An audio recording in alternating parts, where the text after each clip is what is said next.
राम राम जय सिया राम। आज मैं थाने माघ का महीना में सुनी जाने वाली तिल चौथ की कथा कहूँ। जो किसी शहर में एक सेठ और सेठानी रहते थे। उनके कोई भी संतान नहीं थी।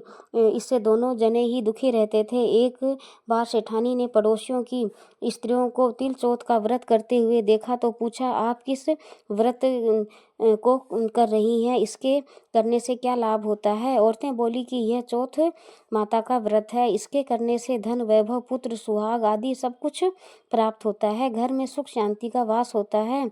तब सेठानी बोली कि यदि मेरे पुत्र हो जावे तो चौथ माता का व्रत करके 1.25 किलो तिल कुटा चढ़ाऊं। तो बाद में वह गर्भवती हो गई, तब भी भोग नहीं लगाया। और चौथ माता ने से बोली कि हे चौथ माता, यदि मेरे पुत्र हो जावे तो मैं 2.5 किलो का तिल कुटा चढ़ाऊंगी। गौरी पुत्र गणेश व चौथ माता की कृपा से उसको पुत्र रत्न की प्राप्ति हुई, पर उसने तिलकुटे का भोग नहीं लगाया।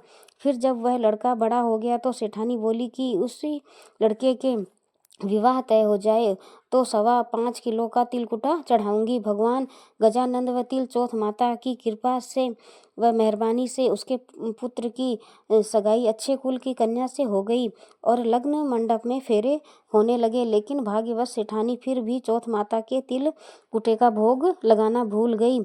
तब चौथ माता व भगवान श्री गणेश जी उस पर कुपित हो गए। अभी फेरे के वक्त में 3 ही फेरे हुए थे कि चौथ माता अपना क्रोध दिखाते हुई आंधी व आई व दूल्हे राजा को अपहरण करके ले गई और गांव के बाहर पीपल के पेड़ पर छिपा दिया।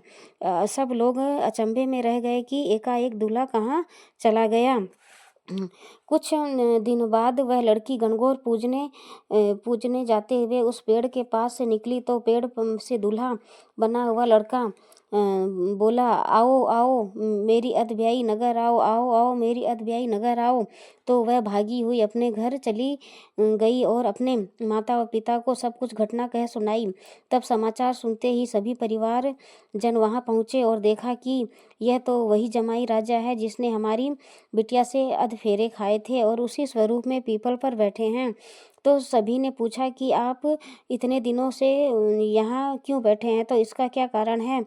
जमाई राजा बोले, मैं तो यहाँ चौथ माता के गिरवी बैठा हूँ। मेरी माता श्री ने जाकर कहो कि वह मेरे जन्म से लेकर अभी तक के जितने भी बोले हुए सारे तिलकुटे का भोग लगाकर और चौथ माता से प्रार्थना अर्चना करके क्षमा याचना करे, जिससे माता की कृपा से मुझे छुटकारा मिले। तब लड़के की सास ने अपने समधन को जाकर सारा हाल सुनाया। तब वे दोनों समधनों ने 1.25 मन का तिल कुटा श्री संकट सुवन सहित गणपति भगवान व चौथ माता को विधि विधान पूर्वक करके भोग अर्पण किया, क्षमा याचना की और चौथ माता से प्रसन्न होकर हर्षित होकर हुई और बिजली की तरह दूल्हे राजा को वहां से उठाकर फिर उसी वहीं फेरे के स्थान पर लाकर बैठा दिया जहां वर वधू के 7 फेरे हुए पूरे और वर वधू सकुशल अपने घर के लिए विदा हुए। चौथ माता की कृपा से दोनों परिवारों में सभी तरह से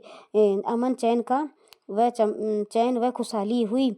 हे चौथ माता, जैसा उस लड़के के साथ हुआ वैसा किसी के साथ ना हो और कोई भी नर नारी भगवान के प्रसाद को चढ़ाना कभी ना भूलें।